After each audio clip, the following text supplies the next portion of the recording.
Desisyon na raw ang inilabas ng Korte Suprema matapos ang sunod-sunod na isyong kinaharap ng mababang kapulungan. Sa isang makasaysayang hakbang, ipinahayag umano ng Supreme Court ang pagpapatigil sa operasyon ng Kamara dahilan upang magulantang ang publiko at mismo ang mga mambabatas. Ayon sa mga ulat, target ng desisyong ito ang paglilinis laban sa mga tiwaling opisyal. Batay sa inilabas na impormasyon, tinukoy ng Korte Suprema ang malalim na ugat ng katiwalian at maanomalyang transaksyon sa Kamara. Ilang kongresista umano ang nasangkot sa mga isyu ng pondo at proyekto na nagdulot ng pagkasira ng tiwala ng taumbayan. Dahil dito, iginiit ng mataas na hukuman na panahon na upang ipasara ang institusyon at magsagawa ng masusing investigasyon laban sa mga sangkot. Nag-uumapaw ngayon ang reaksyon ng publiko, karamihan ay pabor sa naging hakbang dahil sa matagal ng hinaing laban sa mga corrupt na mambabatas. Sa kabilang banda, nananawagan ang ilan na tiyakin ang due process at proteksyon sa mga walang sala. Ang hamon ngayon, paano muling maitatayo ang tiwala sa institusyong bumubuo ng batas para sa bayan?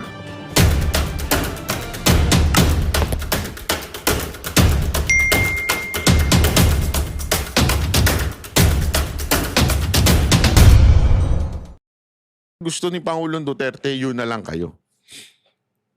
Ang may karapatan lang magdesisyon sa pamilya nila ay yung first family. Etong sila Pulong, yan ang talagang masasabi mo, si VP Sara Duterte at si Baste. The rest is the rest. Yun lang. The rest is the rest. Ibig sabihin, including Kitty, when I say, nakakalimutan ko lang banggitin mo, pag sinabi kong anak kasama si Kitty, okay? Si Kitty ay pure-blooded Duterte. So, kaya lang, dahil nga dito, naiipit ngayon siya. Bakit? Sa kagagawa nitong luka-luka na to. Ang ganda na, isipin nyo mga kababayan. Kaya kung kayo talaga Duterte supporter, hindi nyo susundan yung luka-luka. Hindi kayo Duterte supporter kung sumusunod pa rin kayo hanggang ngayon sa kanya. Ibig sabihin kayo ay luka-luka supporter. Kaya ang totoo. Kasi isipin nyo, yung unang meet ni Vice President kay Pangulong Duterte na nasa dahig siya, unang kausap niya, ano sinabi niya? Ang ganda nangyari.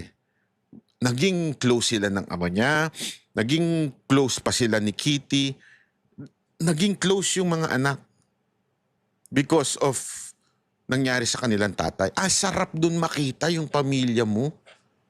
Hindi mo ipagpapalit yun eh. Yung makita mo yung pamilya mo, yung anak mo dito at saka yung anak mo dito, nagkakasundo at mahal nila at isa't isa.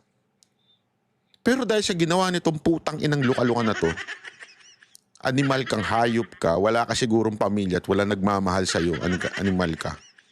Dahil sa ginawa mong yan, magkakaroon patuloy ng konting gap between this family and the family and kay Kitty. Dahil sa ginawa mo. Hindi eh. Kalkal ina ka eh. Okay. Daghana naman ikaw ganun yung balay. May balay ang mga amahan dito, pwede nang pwede. Grabe, no? Walang bayan tatay namin ngayon. Pwede naman siyang tumira sa bahay namin.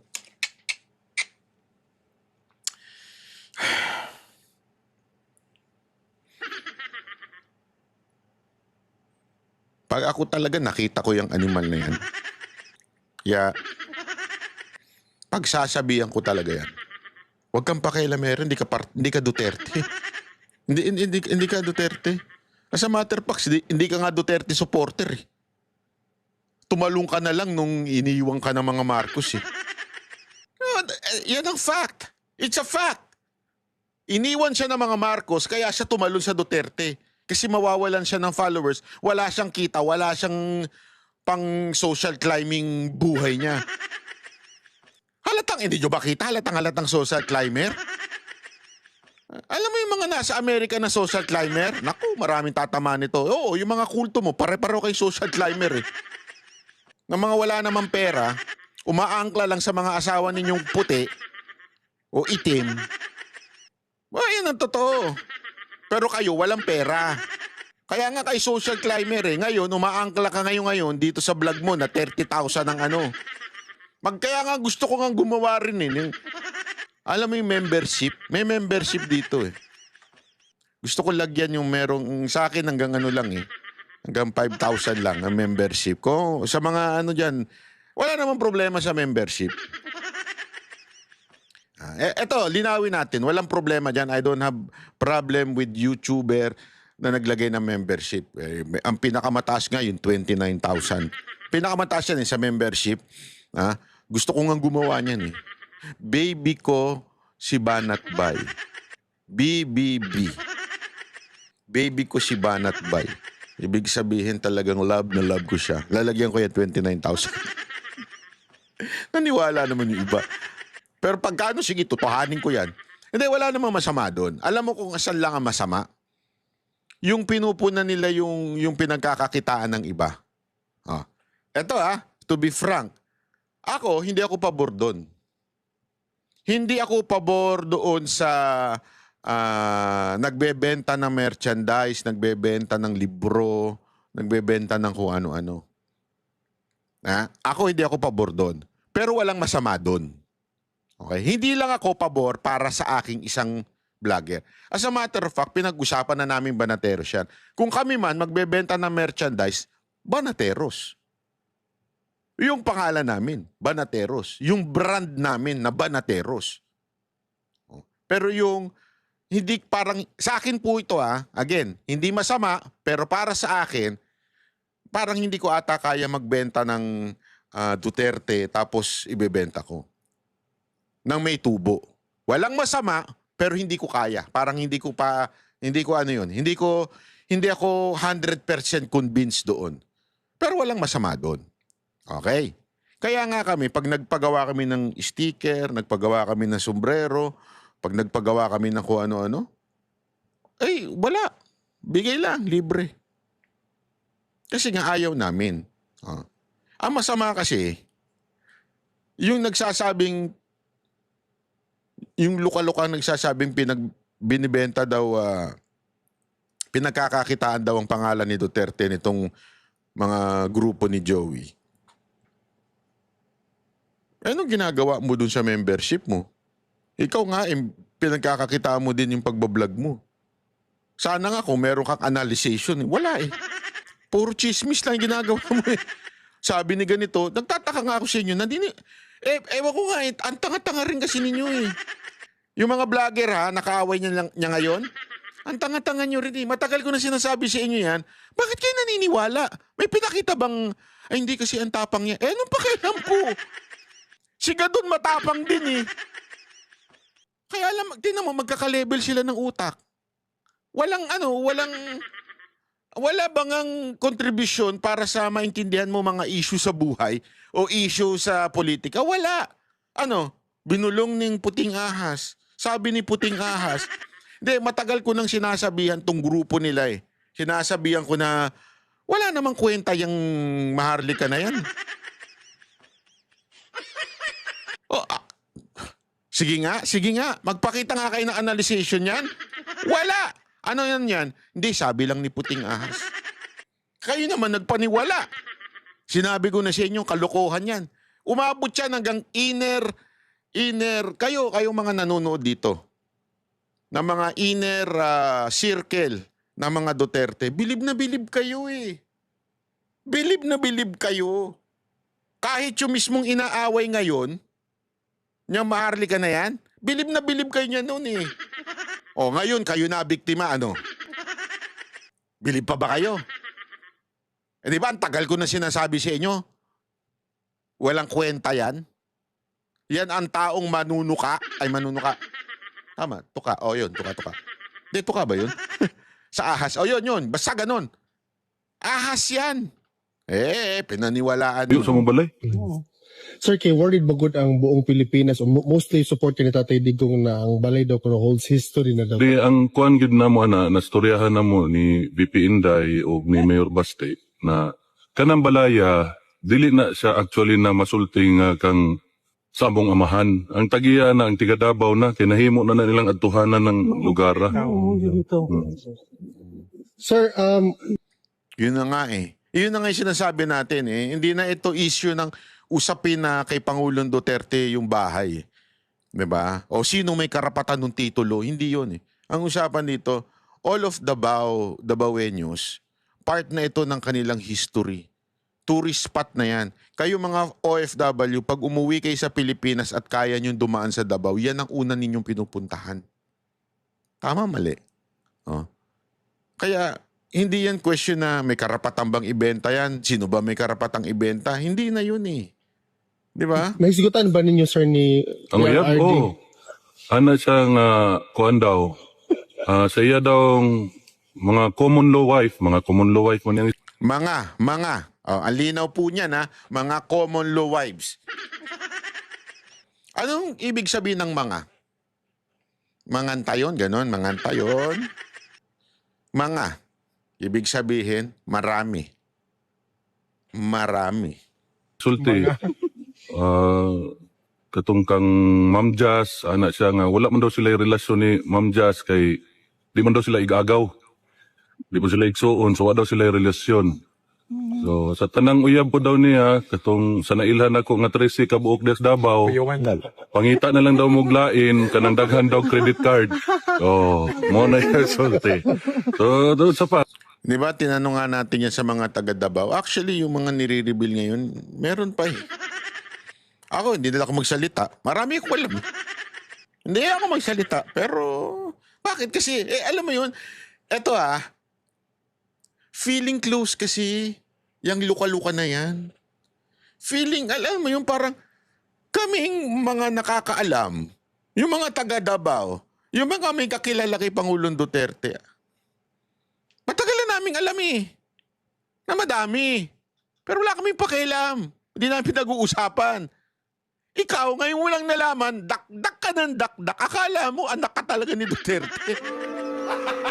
Gago! Alam mo, nilabas mo yung totoo mong kulay, nagmukha kang tanga. Yung feeling mo, ang dami mong alam, lahat ng mga inner circle ni Pangulong Duterte, alam na yan noon pa. Kaya lang, ba't namin pag-uusapan? Ba't namin pagkikwentuhan? Tanga ba kami? Ikaw lang ang tanga. Bahit sa uyab, sa common law wife, unsa man. Sir, kanang mga tanan ko nahisigutan ba ninyo ang kanang developments sa case ni VP Inday?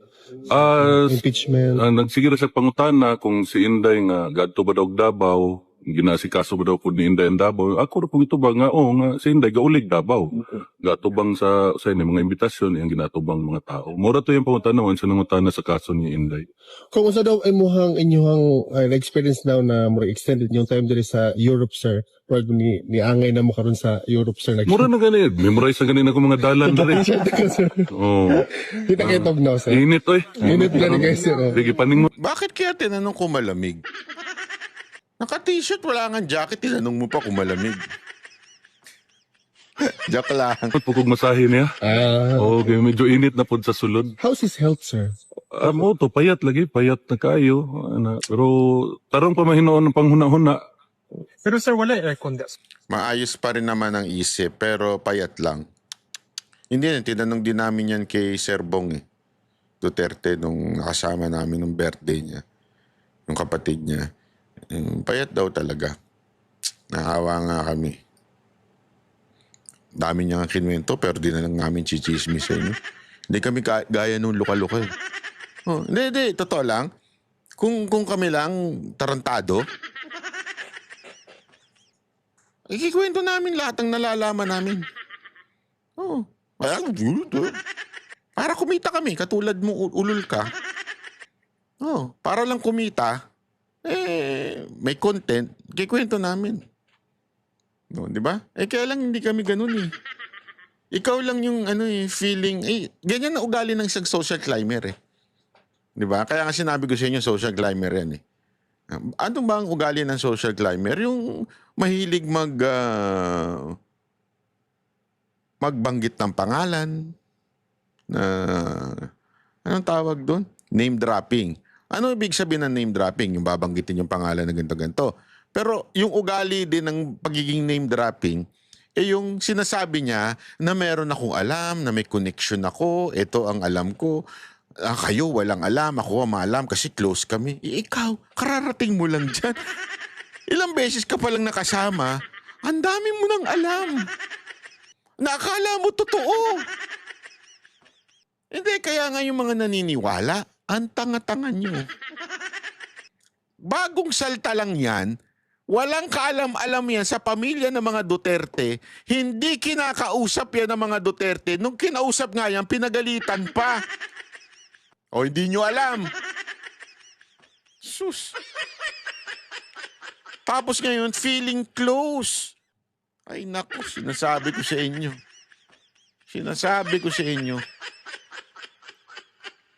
Kaya nga sabi ko sa inyo, one day, anti-BP Sara Duterte. Pusta tayo. Sino makikipagpustahan dito? Ilagay mo yung pangalan mo dyan. Pusta ako. Solid Duterte yan. Sige, ilagay niyo yung pangalan niyo, babasahin ko. Ipupusta ko sa inyo, one day, magiging anti-VP Sara Duterte yan. Pusta tayo. Pag yan, tuluyan ng nilaglag at hindi na nakahingi ng pabor. Kasi nga, yan ang mga nakakatakot sa mga vlogger. Yung feeling entitled na pag hindi sila nakakuha ng pabor, babanatan lang nila. Alam niyo kung bakit? Maraming ganyan, lalo na sa kampo ng mga tanso. Maraming ganyan na feeling entitled, feeling, importante ko. Hindi, wag ganun. Katuamang kung nga sa may gamiting, electric fan naman na, pero mabrihan mo noon ang bintana. Isa pa na, napa may question, ma'am. Basig na kung, kung ano lang kung, last message ni mo sa mga kababayan nato. Like I said, sa akong mga kapwa Pilipino, salamat sa inyong suporta, sa akong amahan, o sa akong igsuon nga si BP Inday, o sa among pamilya. Salamat kaayo. Matudto pa ni Papa nga iyang message. Kalimti na lang daw siya, siguraduhan na lang daw inyong mga kaugalingon. Teka, salamat. Salamat, sir. Grabe, Thank you, no? sir. Yun yung tipo ng tatak Duterte. Yung sinasabi ni Pangulong Duterte na kalimutan nyo na lang ako, intindihin nyo na lang yung buhay nyo, hindi mahalaga yung buhay ko. Alam mo yun? Yan dapat ang klase ng puso ang meron ng mga vlogger ni Duterte. Yung ganyang meekness, yung ganyang pagiging humble na hindi ako mahalaga. Si Pangulong Duterte nga, ganun ang thinking niya eh. Kalimutan nyo na ako. Importante yung buhay nyo, asikasuhin nyo. Diba? Yan ang dapat. Diyan mo malalaman kung sino ang tunay na Duterte supporter. Number 1, hindi feeling entitled. Number 2, hindi yung name dropper, hindi yung feeling close, maraming alam, tapos i-chismis. Ay, nako. Alam nyo, there are a lot of stories that you do not know that nakakaalam lang yung mga nasa loob. Pero hindi na sinasabi kasi alam naman na hindi maganda, hindi makakabuti sa pinaglalaban. Ito'y personal, wala namang kinaugnayan. Diba? Yung iba talagang kinikwento lang kasi gusto lang nilang magkaroon ng content. Pera-pera nga pang-cruise nila. Yeah. Gago! Para lang may pagyabang sa mga amiga na may pera sila. Amiga, may kwarta! Gago! Diba? Para makipagsosyalan. Pero sabi ko sa'yo, yung mga suit niyan, puro peke. Dami dyan sa Chinatown sa Amerika. Gago! Diba? Ay, nako. Kaya nga, alam mo mga kababayan, tapusin na natin tong issue na to. Ayaw ni Pangulong Duterte. Nalulungkot siya na ibenta yung bahay na yan. Hindi natin alam kasi based sa kanyang sinasabi, wala nang bahay ang kanyang amahan. Yan ang paulit-ulit niya sinasabi. Kaya uuwi na lang namin siya paglabas niya. Di ba? How sad? How sad? Honestly, nakakalungkot yun. Sobrang nakakalungkot yun. Ngayon, lumalabas kung sino talagang demonyo. Gago! Kinalkal mong putang ina ka, hindi na dapat lumabas yan eh. Gago ka eh.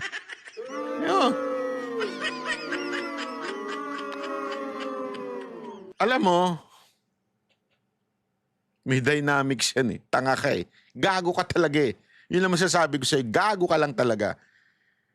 Matagal na yung problema na yun eh. Hindi na sana lumabas yan. Dahil pinoprotektahan yung mga anak. Pero dahil sa katarantaduhan mo, lumalabas ngayon kung sino demonyo.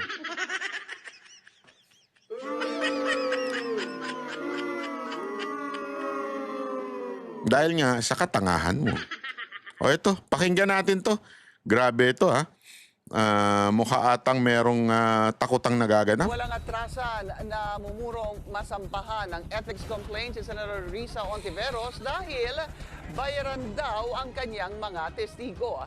Bring it on! Ang sagot ng senadora. Narito ang agenda report. Bring it on!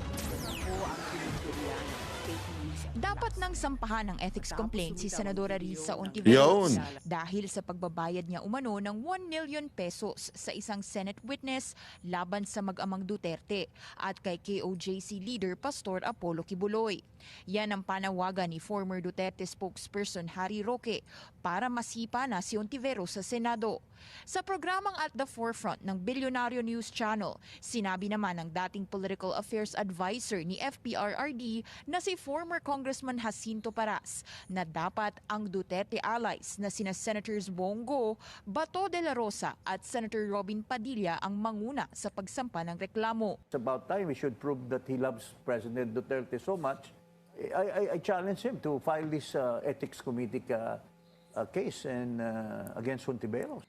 Oh, may punto ngayon to ta. Ito, hindi ko kursunada ito kasi minsan kung ano hinihirit nito pero this time may punto itong paras na to ha. Dapat it's about time ha. Itong si Bato, si Robin at si Senator Bongo ay mag-file ng ethics complaint against Ontiveros. Diba? It's about time. Senator Bato, Senator Bongo, and Senator Robin Padilla, I agree with Jacinto Paras. Kahit minsan sabit. This time, sana mag-usap-usap kayo. Sampahan nyo ng ethics complaint si Ontiveros kasi dinamay ho si BP Sara Duterte. Dinamay ho si Pangulong Duterte. Hindi lang ho si Pastor Kibuloy. As a matter of fact, again, sinasabi ko nga, si Pastor Kibuloy is just na lang yan, collateral damage na lang. Ang talagang target dito, si Vice President Sara Duterte. Yan ang talagang target dyan for 2028. Alam natin may pangarap si Ontiveros sa 2028. So, she will do anything, ma-discredit ito si BP Sara Duterte. So, everyone na nagbibigay ng lakas or suporta kay Vice President Sara Duterte ay patutumbahin talaga ng mga kalaban niya. So, I think it's about time na maging active tayo. Wag lang tayo nag-aantay. Kasi minsan kaya din nagagalit. Hindi naman nagagalit. Parang nadidisappoint ang ilang mga Duterte supporter. Dahil para bagang nasa neutral lang tayo mode. Habang yung kalaban nasa attack mode lagi. Hindi. Oo, pagka tumotodo yung attack, dumedepensa kayo. Tama naman yun eh. Kaya lang, hindi ba pwedeng yung depensa ninyo ay way of attacking din? Di ba? I mean, this is a perfect time for you to attack yung katiwalian, o di pa katiwalian, kahit nga lang sa ethics man lang eh. Makita na magsampa kayo na sana, I'm still giving the benefit of the doubt na tinatimingan siguro ni Senator Bongo, Bato at si Robin yung pagsampa ng ethics complaint. Sa tingin ko, tinatimingan lang po yan. Antayin natin. Wala namang balak atrasan ng senadora na anumang ethics complaint. Bukas sa kahit sinong mamamayan na mag-file ng ethics complaint. Pero parang si Harry Roque ang maraming sinasabi. Umuwi muna siya. Humarap muna siya dito sa Senado. Haharapin ko siya kahit saan. Pero ngayon, bitawan na niya yung buhay pugante niya. No, galit na, pikon na. Gusto ng manakit ni Madam. Naglabas din si Ontiveros ng mga resibo. December 14, 2023 nang mag-email si Michael Morillo sa office ng senadora tungkol sa mga nangyaring abuse at pananakit sa KOJC. Isa lang si Morillo sa 14 na testigo ni Ontiveros. At dahil kailangan munang mag-vet ng emails at hindi siya agad sinagot, 2 beses daw nag-follow up si Morillo. Nasaan dyan ang pinilit? Muli, siya ang una at paulit-ulit na lumapit. And these are people who were already afraid. Now they are in danger. Again, yan ang talagang kinagagalit ko. Ito ang isang malaking katarantaduhan. In danger daw, itong si Rene. In danger from Kibuloy? Madam, nakakulong po si Kibuloy. Sasabihin mo maraming pera. Ma'am, naka-freeze po lahat ng account niya. Account ng Kingdom, hindi nga niya eh. Account ng Kingdom, lahat po finreeze. Ibig sabihin, wala silang pera. As in, wala silang pera. Wala lahat. Diba? Nakalimutan niyo po ba? Pinakulong niyo nga eh. Walang kapangyarihan. Una-una, Madam, sinong kakampi kay Kibuloy ngayon? Wala nga siyang kakampi. Kahit sino, walang kakampi, ayaw siyang kampihan. Kasi nga naman, alam ng buong Pilipino na ang sino mang kumampi sa kanya, yari sa gobyernong ito.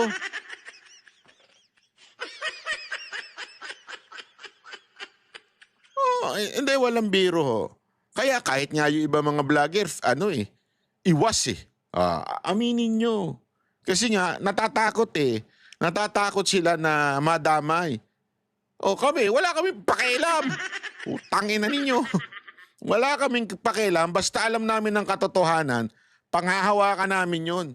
Wala kaming pakialam kung ano gawin ninyo. Basta kami, eto ang alam namin, sigurado kami. And I'm telling you, from time to time, kami mismo kini-question namin. Kini-question namin ang mga lumalabas na issue at asan yung ebidensya na nagpapatunay na walang kasalanan si Pastor Kibuloy, walang kasalanan ang SMNI. Ayan, tuloy-tuloy kami diyan kasi if we want to talk na for KOJC or Pastor Kibuloy, kailangan puno kami ng ebidensya sa puso namin. We're convinced. Walang doubt. Kasi mahirap ang magsalita ng may doubt ka eh. Oh. Kaya nga, ito mga kababayan, sasabihin mo na tinatakot, si Rene tinatakot, saang bagay tatakutin? Imagine nyo to ha, lahat nga eh. Lahat po ng mga taga-SMNI kinasuhan eh. Oh. Kahit walang kinalaman sa mga programa, kinasuhan din. Tapos sasabihin ninyo, meron pang kakayanang manakot si Pastor Kibuloy? Bira kayo, oo. Hindi, yun lang. Pambira kayo. Napakalabo niyan. Tuloy. Hindi lang ito paninira. Those responsible for this video crossed a line and they will be held to account. Ayon din kay Ang simple na lang sinasabi mo, binabasa mo pa. Si Rene nga, ang dami niyang binigay na details, ha? Ang dami niyang, sasabihin mo na in-intimidate lang daw ni Kibuloy, si Rene, in-intimidate lang ng mga taga kay OJC yung Rene. Pero si Rene, nung nagsasalita sa Senado, may binabasa. Ikaw, nagsasalita ka ngayon, may binabasa. Pero si Rene, nung nagsasalita siya, sinasabi niyang katotohanan, hindi nga siya nagbabasa. Memorize niya yung kwento. Tapos sasabihin mo, siya pa yung kinumbinsi na magsinungaling? Ang taong nagsisinungaling, ang isang elemento niyan, hindi niya alam ang buong details. Kaya niya isinusulat at binabasa. Hindi ko sinasabing lahat ng nagbabasa sinungaling, ha? That's not my point. Pero isang elemento na nagsisinungaling ay nagbabasa. Naintindihan nyo? Para bagang ano yan eh. Natutunan ko sa science. All acid has hydrogen.